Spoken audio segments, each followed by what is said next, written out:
I'm Heather with True Fitness Personal Training here in Riverside.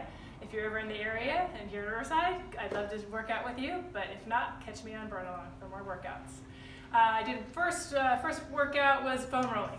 I'm going to do a continuation of that, talk about more tools. So last time we talked about rolling the quads, the hamstrings, the IT. For people that aren't able to do that and get in that position, maybe get on their knees or on the ground, this little guy works great because you can take it and do your own pressure like this, and it's better than nothing, and it does help a lot. Okay, this guy I talked about the orb. A lot of that hip pain and back pain. I wanted to show you how to get that in. You're going to place it right in that butt, and you'll find it. Promise, you'll find it, and you're going to roll back and forth and wiggle that muscle out. Okay. Now, in that area, you're getting the glute max and the piriformis. You're rolling that out. You're going to find all kinds of stuff you didn't know existed. But then we also want to address the glute medial, and mid. And that's in charge of abduction of the leg. A lot of times those muscles build up a lot of pressure points. So you're going to take that ball. This fits nicely in that little curvature between the femur and your hip bone. You're just going to roll over to the side, just like that. Okay? And you're just going to roll this way, back and forth. Because you've got a bone here and a bone here. You don't want to go up and down in this area. You want to go side to side. And then I'm going to have you roll. I'm going to turn around so you can see it better. So from that, we have another hip flexor. We talked about these, but another hip flexor called the psoas attaches to the femur and every single lumbar vertebra. So if that's tight, like I said last time, it's pulling you forward, causing those back discs to get crunched up and get those muscles to get really tight. So we're going to work on that too. So we just got the glute med and medial. We got a little bit of the piriformis again with the ball. And now the foam roller is good, but doesn't get deep.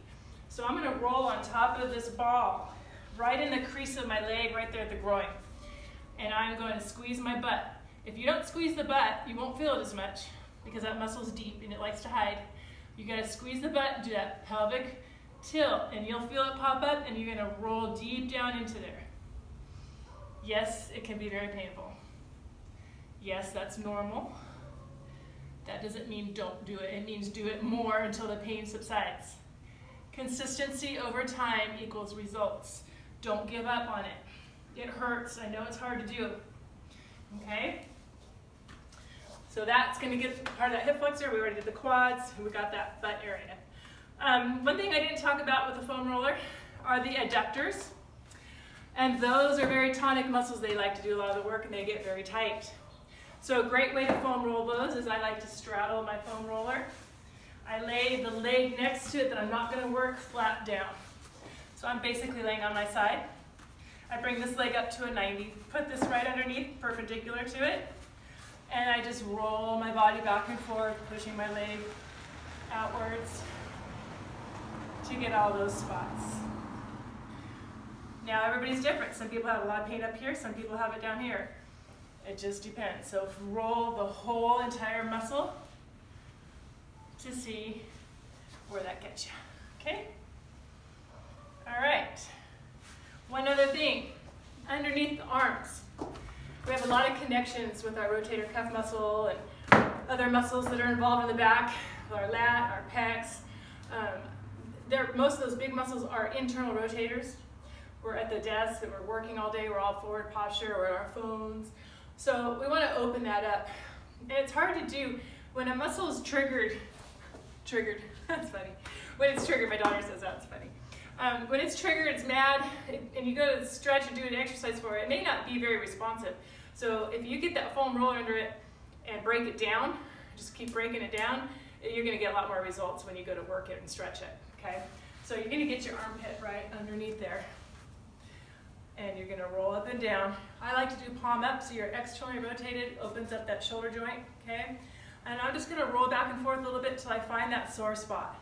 When I do, I found one right there, and then I'm going to roll this way, just like we did with the glute med and medial.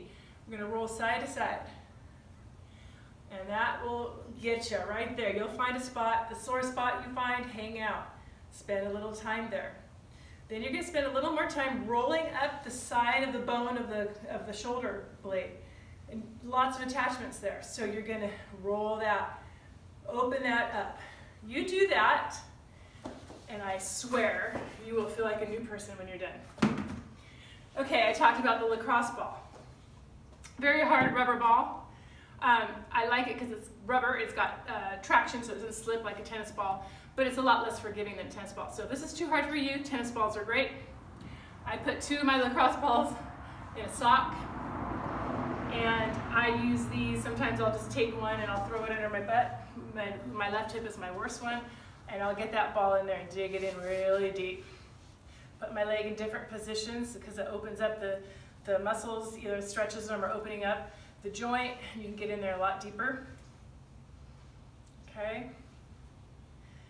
And again, it hurts, but don't be afraid of that because it will soon dissipate if you do this consistently over time. Okay? All right. I'm sure I can cover more.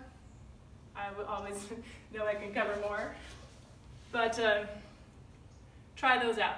The shoulder, underneath, the shoulder blade, the adductors, and yeah, I'll talk to you soon. Thanks for joining me.